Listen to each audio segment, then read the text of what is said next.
On September 27, 2020, a man called emergency services around 6 p.m. Lentine County dispatchers recorded the call in which the man said a neighbor woman ran up to his house screaming for help. She claimed she was fleeing from her husband who had just attacked her in the house. The woman was crying continuously, but she did not look like a victim at all because she was holding a gun. Police officers who arrived on the scene found the husband's attacker alive in the bedroom with 2 gunshot wounds. One was to the leg and the other to the chest.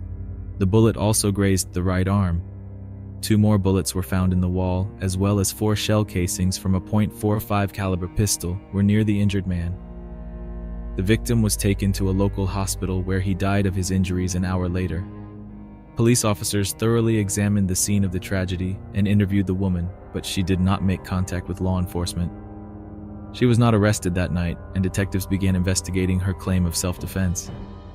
The injured woman turned out to be Ashley Benfield, and the man who was killed was her husband, Douglas Benfield. But let's find out how events really unfolded that day.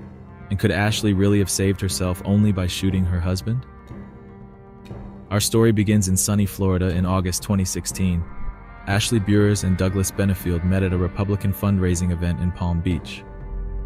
The man was so charmed by the young girl that he asked for her phone number after dinner that same evening. Their romantic correspondence began. At the time of their acquaintance, 24-year-old Ashley Bures worked in the campaign headquarters of Donald Trump in Sarasota. Her job was to encourage evangelicals to vote and hold rallies.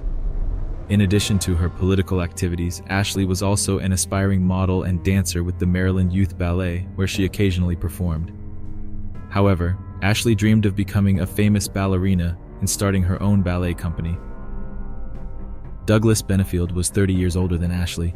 He was originally from Charleston, a former Navy pilot and a successful consultant who worked with technology companies and defense contractors. He was also involved in real estate and the restaurant business. Douglas was widowed about a year ago and single-handedly raised his 15-year-old daughter, Eva. The grown man and the young girl were brought together by conservative values and a love of guns. Despite the large age difference between them, immediately sparked sparks, and after only 13 days, they got married. A modest celebration was held in Douglas's hometown of Charleston. Among the invited guests was only Douglas's friend Trip Cormany, who was an ordained Episcopal pastor. At the time, Trip wasn't thrilled and resented what he considered too short a time for them to have known each other, but agreed to perform the ceremony for Douglas, who was deeply religious. So he wanted to marry Ashley before he became intimate with her. For the rest of the couple's family and friends, the wedding was a surprise. Douglas did not even invite his daughter to the wedding. Ava Benfield was 15 years old at the time and was still taking the trauma of losing her mom hard just 9 months ago. Eva came home from school and discovered the dead body of her mother, Renee, who died of an undiagnosed heart condition. Ava was stunned by her father's sudden marriage to a girl who was only 9 years older than her. Of the drama in Eva Benfield's life, just 9 months after losing her mother, her father, Doug, would remarry a young ballerina named Ashley. After Ashley moved into Douglas's home in Charleston, the relationship between her and Eva did not work out, which became an occasion for regular quarrels and scandals within the family. The close father-daughter relationship suffered greatly because of Douglas's new wife. Ashley did not want to become a stepmother or just a friend for her husband's daughter. Eva, on the other hand, felt that she was simply losing her father. Ashley Benfield dreamed of creating a ballet company that would include dancers of all nationalities with any physique. Douglas promised to make his wife's dream a reality. He idolized his young wife. Douglas constantly arranged romantic dates and surprises for Ashley, giving her flowers and telling her she was the most beautiful. Tall, slender, and graceful, Ashley, like a swan, really charmed everyone who knew her. Her blue eyes radiated kindness. Her long brown hair, like plumage for a bird, added beauty and glamour. Douglas saw only spiritual purity in his Ashley and was willing to do anything for her. So soon, her dream came true. Combining Ashley's passion for ballet with Douglas's business savvy, they founded the American National Ballet in Charleston and advertised to screen ballet dancers from all over the country. The goal was to run a non-profit ballet company and for-profit school. In the summer of 2017, Ashley and Douglas began holding the first auditions, But in addition to starting a ballet company, Ashley also dreamed of becoming a mother and was planning a pregnancy. This is exactly what happened. In the midst of creating the ballet company in late summer 2017, about 40 dancers from around the world began arriving in Charleston to work with Ashley, but she never showed up for another audition. All the work fell on Douglas's shoulders. Douglas hired ballet master Michael Wise to train the dancers, but it was Ashley who many dancers were waiting for. But she wasn't planning on doing ballet anytime soon, citing a serious condition due to her pregnancy. Despite the growing tension between Ashley and Eva, Douglas continued to help his wife follow her dream to start a ballet company in Charleston with a unique mission. The man, who was quite distant from ballet, with the help of hired choreographers and managers, tried to run the business on his own. But the company soon ran into legal trouble after being sued by dancers and choreographers, who accused the couple of breach of contract, claiming they were fired just weeks after being hired. After leaving Ashley, Douglas brought in new managers in hopes of getting the ballet up and running, but they made drastic changes and Ashley's original vision of dancers of all ethnicities failed. Douglas was so preoccupied with the ballet that he didn't notice how tensions between Ashley and Eva continued to mount. One day, after Douglas and Ashley argued over Eva, he lost his temper and fired a gun into the ceiling of their home. Those who knew him said it was uncharacteristic of the calm and non-confrontational Douglas. In late August, citing a difficult pregnancy, Ashley returned to Florida to her mother, while Douglas was still trying to establish the work of the ballet in Charleston. On October 23, 2017, a group of dancers were called into a meeting, told to sign non-disclosure agreements, and fired. Online, Ashley spoke out against the rest of the company, including Douglas.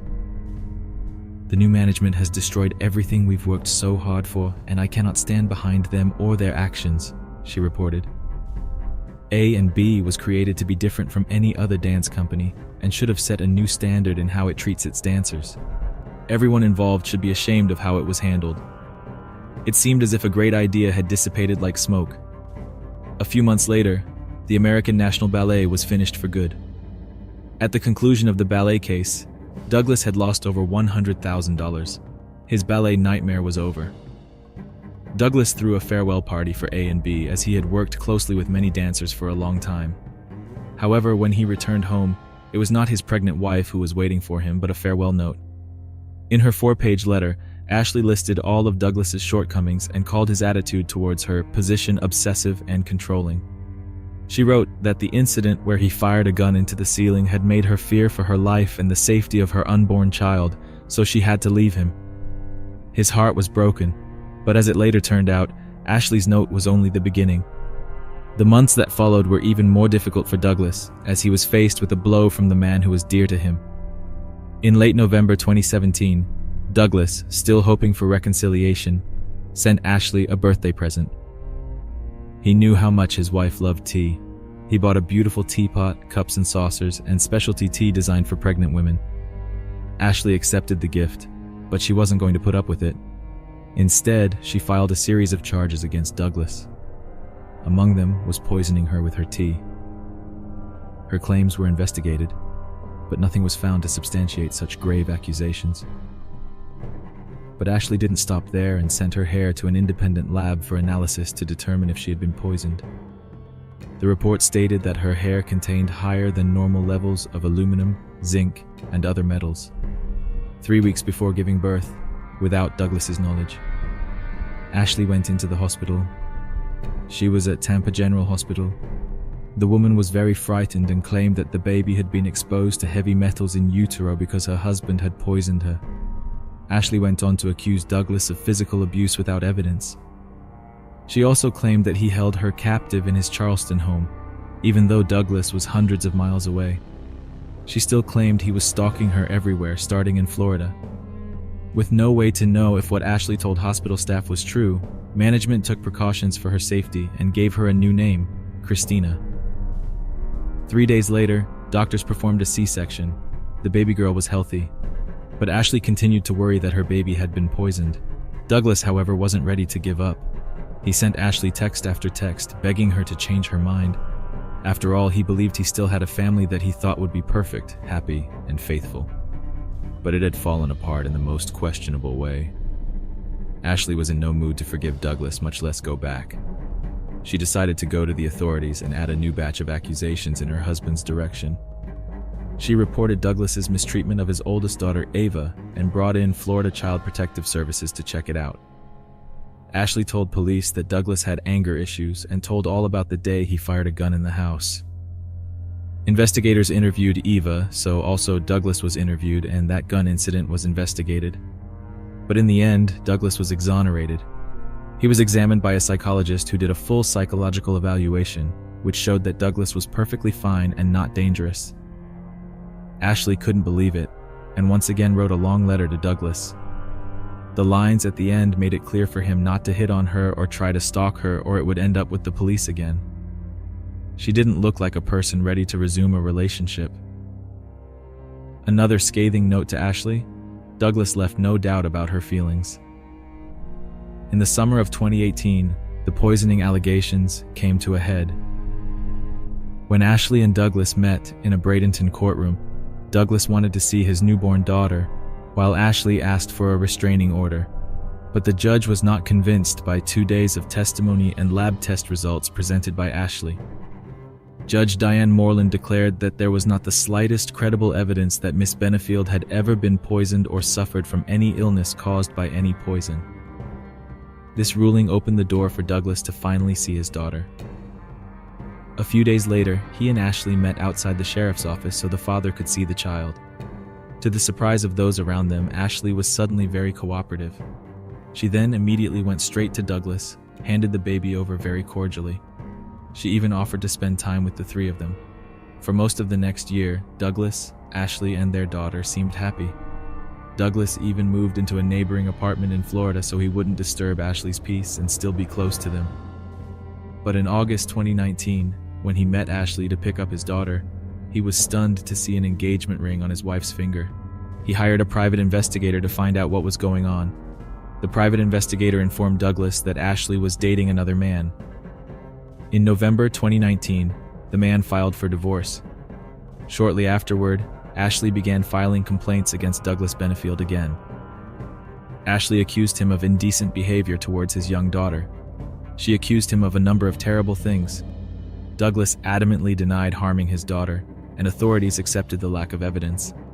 Then in March 2020, Douglas wrote an email to the sheriff's office accusing Ashley of having a split personality. But a few months later, Douglas did what seemed unthinkable. In a dizzying move, he announced that he and Ashley were going to try to be a family again and were moving to Maryland. Friends held their breath but hoped for the sake of their young daughter that her parents' miraculous reunion was about to happen. On September 27, 2020, Douglas Benefield was preparing to start a new life. He was moving with Ashley, their young daughter, and Ashley's mother, Alicia, from Florida to Maryland. So let's pretend it's Sunday night. The time is about 5:30 in the evening. Ashley meets Douglas to start packing for the move. Douglas and Ashley are at Alicia's house, happily packing. Alicia decides to take a walk with the baby to a nearby park. Ashley is left alone with Douglas. They talk, but suddenly Ashley announces that they are moving without him. Douglas was angry. He yelled that they would move in together as a family and start a new life. The man began moving filled boxes in a rage. Ashley Benefield tried to leave the house, but Douglas allegedly grabbed her left arm, yanked her back, and asked where she was going.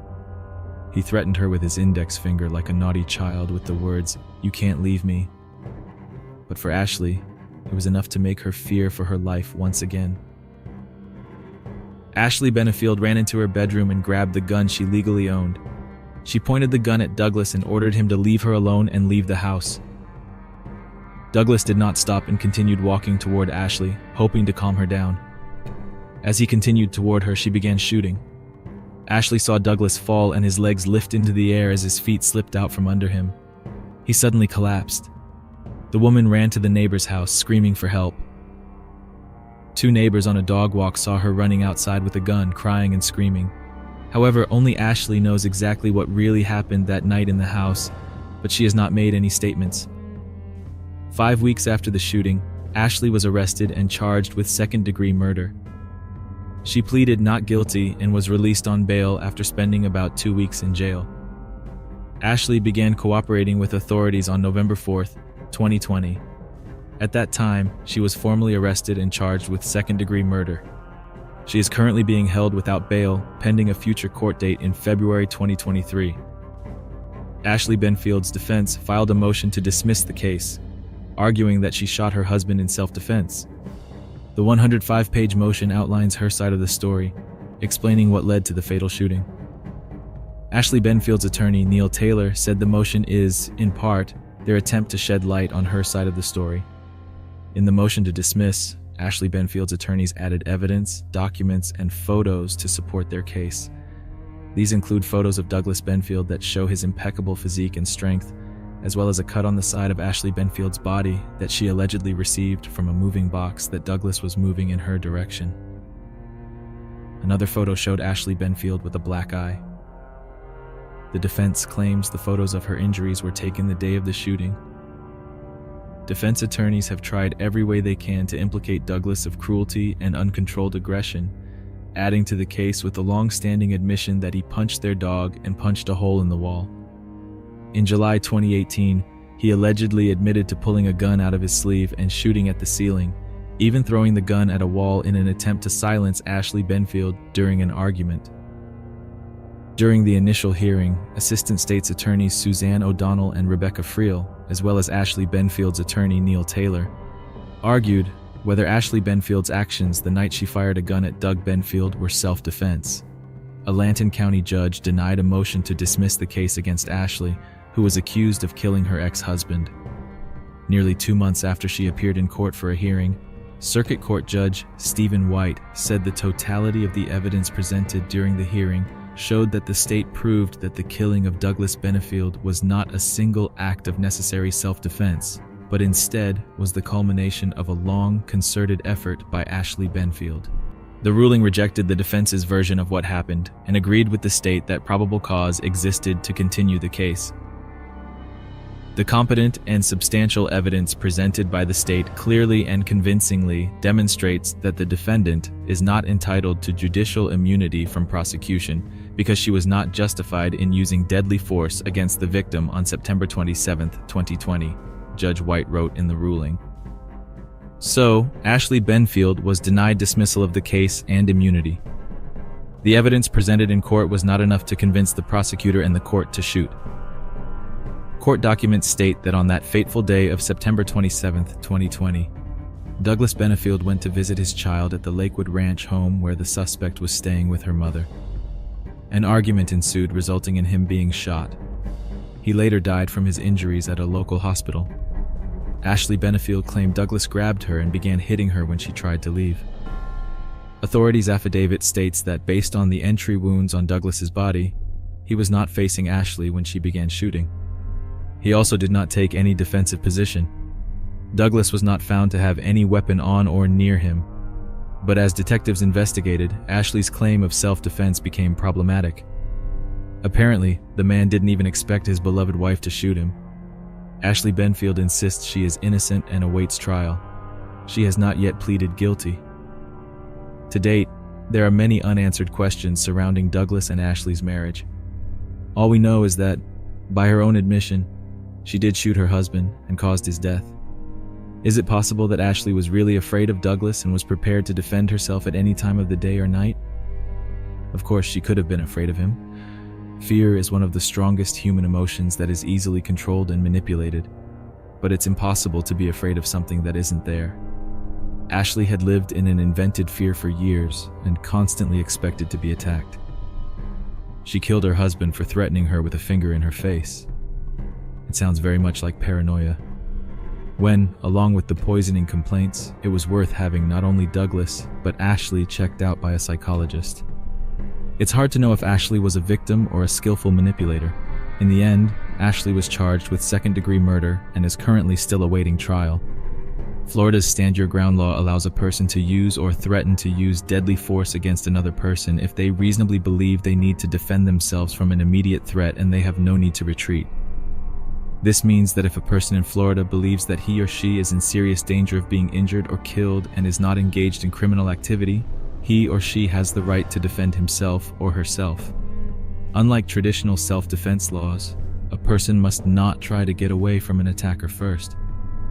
Now that the defense has invoked stand your ground, the burden is on the prosecution to prove the shooting was not justified. Taylor said he expects District Court Judge Stephen White to give the prosecution enough time to read and understand the motion before setting a date for another hearing to Douglas Benefield.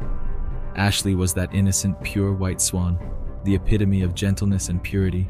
But beneath those white feathers was an evil woman. She's the Black Swan.